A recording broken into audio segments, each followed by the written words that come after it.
beranggap bahwa kalau bisa kelapa ini kita buatkan bukan hanya untuk tanam sebagai tanaman hasil hortikultura, tapi kelapa juga bisa kita buatkan sebagai tanaman hias.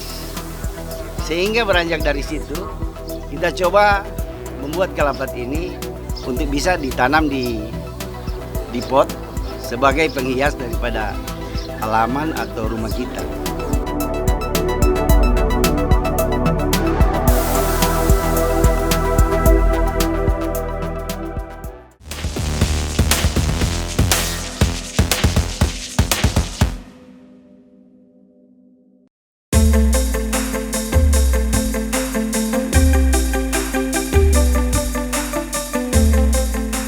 Bonsai merupakan tanaman hias yang selalu menarik untuk dijadikan tanaman penghias rumah.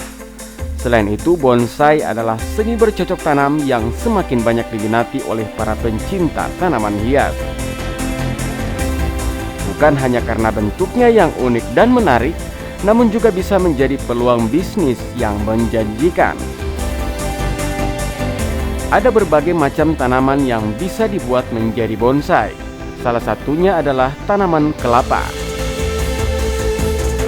Kelapa dapat disulap menjadi bonsai kelapa bercabang atau bonsai kelapa mini.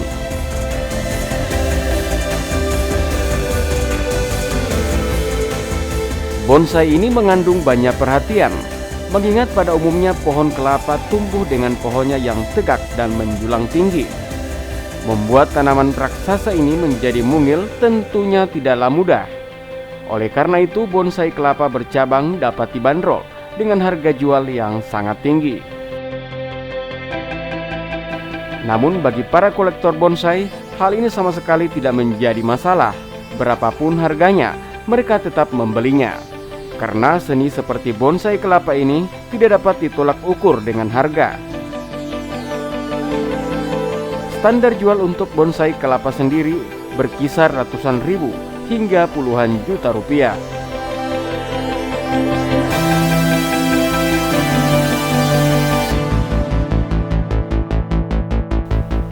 Hingga saat ini peminat bonsai kelapa telah banyak dan tersebar di Indonesia, termasuk di daerah Gorontalo.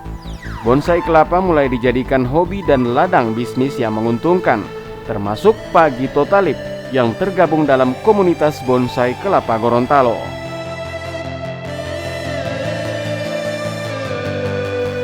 Menurut Gito Talib, bonsai kelapa tidak seperti bonsai-bonsai pada umumnya. Selain keunikan yang dimiliki, karena pohon kelapa yang hakikatnya tinggi menjulang dapat dikerdilkan menjadi bonsai, sehingga bonsai kelapa memiliki tantangan tersendiri dalam pembudidayaannya.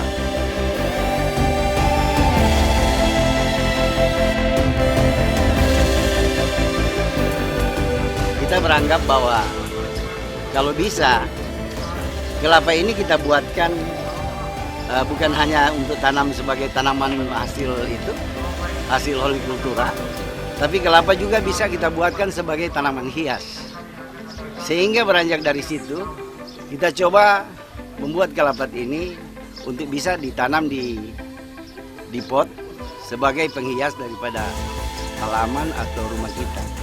Jadi untuk bagaimana melatihnya kesabaran kita atau mengenai ini, karena bonsai kelapa itu ternyata pembuatan bonsai yang paling sulit atau termasuk lebih sulit daripada tanaman bonsai-bonsai lainnya.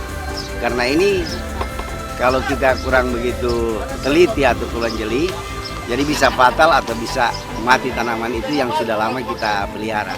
Sehingga kalau ada yang tumbuh sampai sekian, itu bisa terjadi karena peminat pemilik daripada tanaman itu punya perhatian khusus dengan tanaman ini.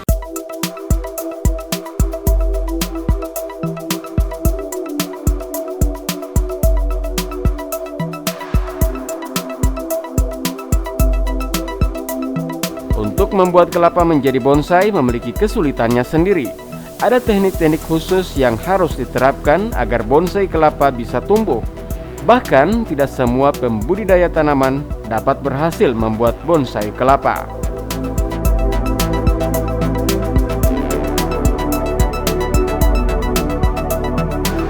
Hampir semua jenis kelapa dapat dijadikan bonsai. Namun jenis kelapa yang tengah diminati oleh pencintai bonsai kelapa adalah jenis kelapa gading orange.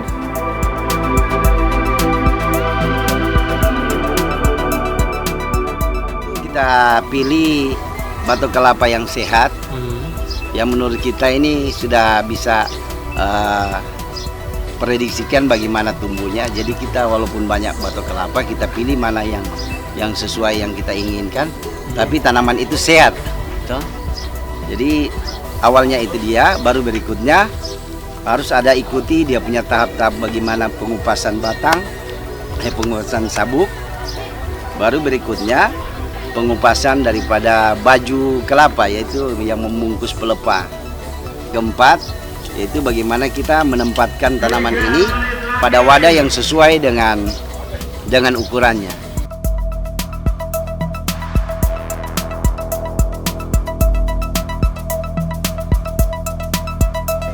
Jadi seperti ini.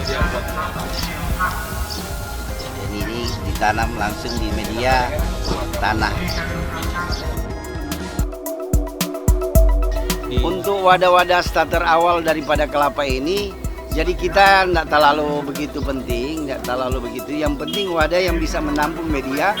Bila mana kita menyiram tanaman bonsai kelapa ini tersebut, dia tidak hanyut, dia punya pasir, tidak endian.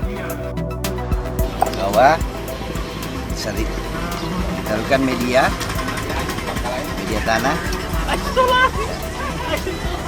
Yang menurut keinginan. Baru dilapis lagi dengan sabuk kelapa sedikit lagi. Ya.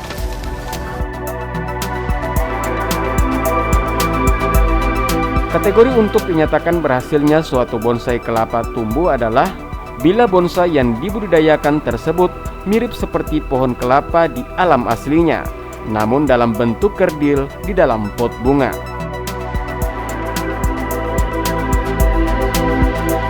Kita harus ukur bagaimana presentasi cahaya. Karena cahaya awalnya ini harus kita perhatikan. Tanaman yang baru kita kupas, kita India, kita harus ukur presentasi cahaya. Pada awal-awalnya untuk India, kita presentasi cahaya itu antara 30 sampai 70. Artinya 30 untuk panas pagi dan 70% itu di kerindangan. Jadi kalau pada posisi presentasi demikian, toh sekitar 75 sampai 80% itu tanaman itu bisa hidup. Terasa demikian.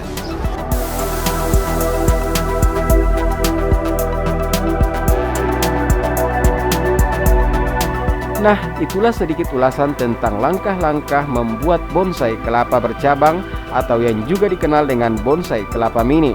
Tidak gampang memang, tapi kerja keras kita pasti akan terbayar dengan kepuasan tiada tara saat menyaksikan tumbuhnya bonsai buatan tangan Anda sendiri. Selamat mencoba!